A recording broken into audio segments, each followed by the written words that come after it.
লাজু অনুভবের মিলনেই বনলতার নতুন ষড়যন্ত্র, গ্রামে বসল পঞ্চায়েত।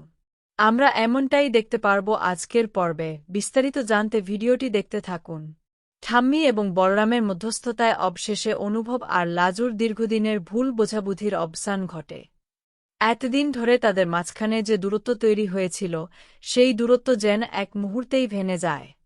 অনুভব যখন লাজুকে নিজের বুকে জড়িয়ে ধরে, তখন আবেগ ধরে রাখতে পারে না। লাজুর চোখ দিয়ে আনন্দের জল গড়িয়ে পড়ে। কারণ এতদিন ধরে মনের গভীরে যে ভালোবাসা লুকিয়ে রেখেছিল, সমাজের ভয় এবং পরিস্থিতির চাপে যেটা প্রকাশ করতে পারেনি, আজ যেন সেই ভালোবাসায় নতুন করে বাঁচার সুযোগ পেল। ঠাম্মির জেদ, ভালোবাসা এবং বলরামের সহযোগিতায় অবশেষে অনুভব ও লাজু আবার একে অপরের কাছাকাছি আসে। তাদের এই মিলনের দৃশ্য দেখে বলরামের মুখেও ফুটে ওঠে স্বস্তির হাসি। সে বুঝতে পারে একদিনের চেষ্টা অবশেষে সফল হয়েছে।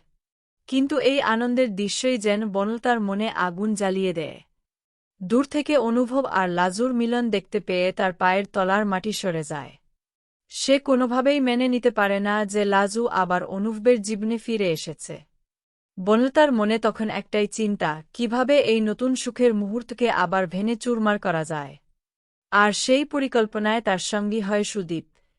বনলতা তাকে উস্কে দিয়ে বলে, এভাবে চুপ করে বসে থাকলে চলবে না।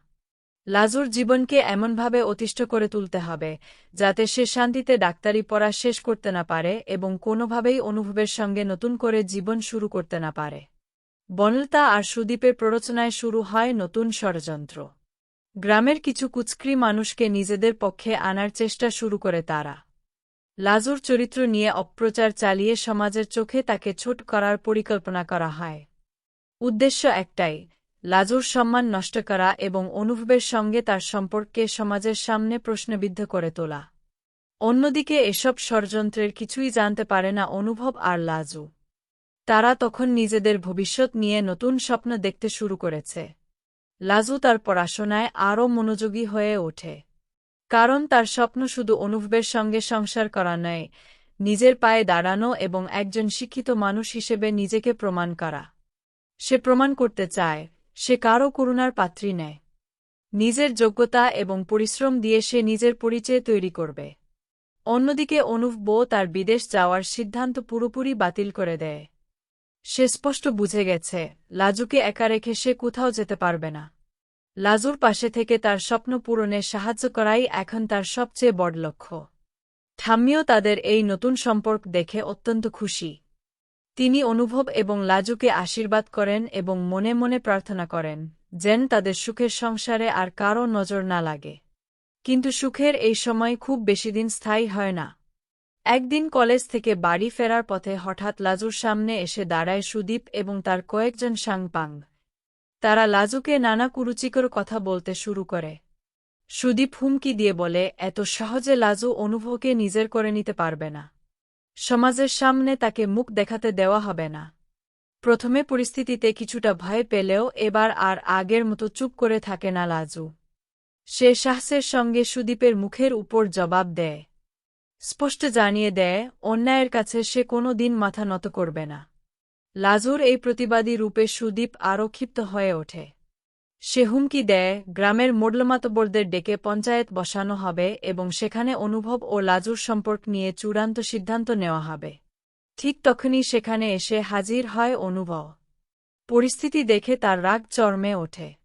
সে সুদীপের কলার ধরে টেনে তোলে এবং স্পষ্ট হুঁশিয়ারি দেয়, লাজুকে অপমান করার আগে সুদীপ যেন নিজের পরিণতির কথা ভাবে। অনুভবের রুদ্ররূপ দেখে কিছুটা পিছু হটতে বাধ্য হয় সুদীপ। কিন্তু তার মনের প্রতিশোধের আগুন তখন আরও জ্বলে ওঠে। সে বুঝে যায়, একা লাজুকে ভয় দেখিয়ে কোনো লাভ হবে না। তাই এবার বনলতার সঙ্গে হাত মিলিয়ে আরও বড় ষড়যন্ত্র করার সিদ্ধান্ত নেয়।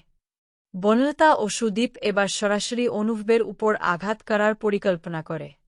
তারা ভাবে, অনুভবকে আর্থিকভাবে দুর্বল করে দিতে পারলে লাজুর পাশে দাঁড়ানো তার পক্ষে কঠিন হয়ে যাবে। একই সঙ্গে বনলতা গ্রামের কিছু প্রভাবশালী ব্যক্তিকে নিজেদের পক্ষে টেনে নিয়ে লাজু ও অনুভবের বিরুদ্ধে জনমত তৈরি করতে থাকে। অন্যদিকে ঠাম্মির মনেও অজানা আশঙ্কা তৈরি হয়। তার অভিজ্ঞ মন যেন বুঝতে পারে, এই শান্ত পরিবেশের আড়ালে বড় কোনো ঝড় অপেক্ষা করছে। তবুও তিনি অনুভব ও লাজুকে সাহস যোগান। বলরামও তাদের পাশে থাকার প্রতিশ্রুতি দেয়। কিন্তু রাতের অন্ধকারে বনলতা ও সুদীপ তখন তাদের চূড়ান্ত পরিকল্পনা সাজিয়ে ফেলে। পরের দিন গ্রামের মাঠে বসে বিশাল উৎসব।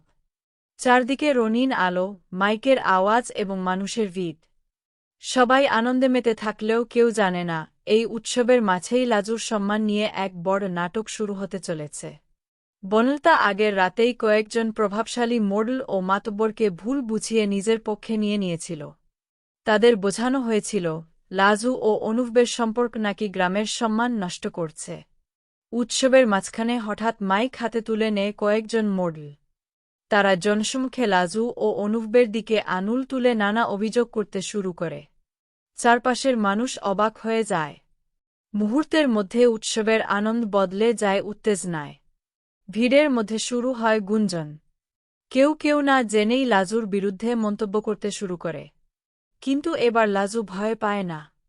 সে সাহসের সঙ্গে সবার সামনে এগিয়ে এসে দিয়ের গলায় জানিয়ে দেয় তার বিরুদ্ধে আনা সমস্ত অভিযোগ মিথ্যা।